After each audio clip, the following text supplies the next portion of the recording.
traveling in and outside the loop from Memorial to the Medical Center, giving you the money tips you need to help pad your purse. From the control room of Channel 11, in front of a live studio audience, it's Great Day Houston. And now, your host, Deborah Duncan. They say to know where you're going, you have to know where you've been.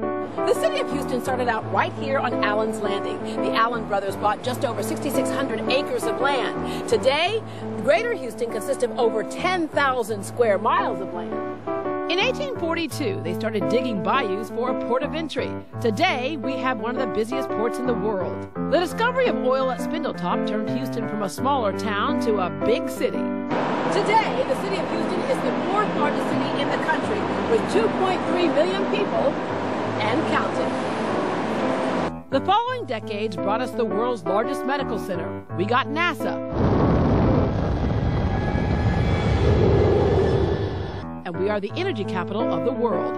Now we're at a crossroads. Do the right things and Houston can continue to thrive. But what are the trends showing us? And are we prepared to tackle our future? Great Day is next.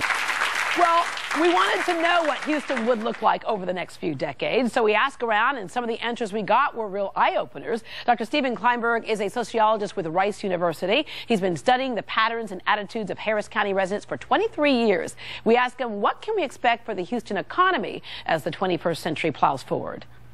Houston's location in the East Texas oil fields accounted for everything in the 20th century. It's going to count for less and less, and eventually for virtually zilch in the 21st century. The source of wealth for Houston in the 21st century will have to do with biotech, bio-nanotech, bio-nano-infotech, bio-nano-info-envirotech. The source of wealth in the knowledge economy is housed between the ears of the best and the brightest people in America who can live anywhere. And so quality of life issues, turning Houston into an aesthetically and environmentally appealing destination of choice where people can live anywhere will say, I want to live in Houston, has become central to economic prosperity for Houston in the 21st century.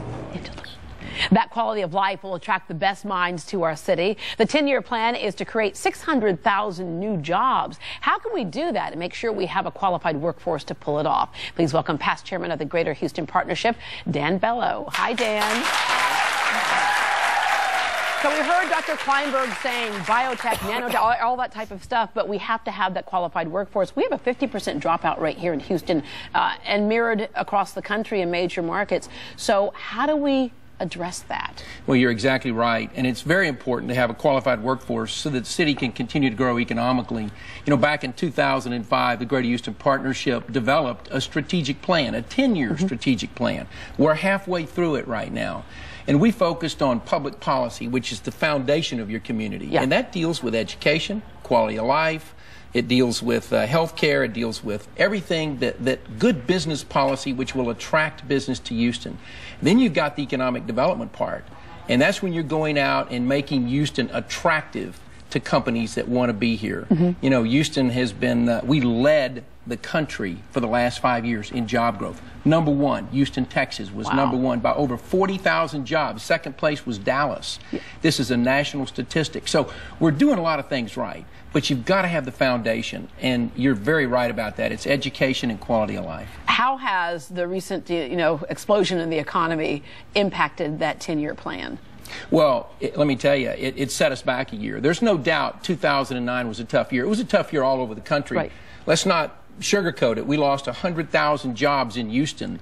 But over that 5-year period, in spite of that loss, we still grew by 140,000 jobs. We would have been 240 without the recession. So I've got to give Houston a lot of kudos. We've got a very solid economy, as was shown in the beginning of your show. Yeah, you talked about number one in job growth for the past 5 years, also best city for young professionals, top U.S. manufacturing city, and top destination city for U-Hauls, right? So they're moving here. Yeah, that says a whole lot. Well, Dan, thank you very, very much for that information. You bet. And if the Greater Houston Partnership is successful in attracting the multitudes to the city, they're going to need a place to live. Once again, here's Professor Klineberg. Houston is the epitome of this new urban form called the multi-centered metropolitan region. We're not a city and suburbs anymore. We are centers, and Houston is the epitome of these major centers, town centers across in these suburban areas that are beginning to develop their own identities. And that's where you see, for example, the medical center, the largest medical complex on earth. 100,000 people are going to be working at the Texas Medical Center once this construction boom is over. But meanwhile, at the same time, growing satellite hospitals out in the suburbs, out in these multi-centered regions rather than suburbs.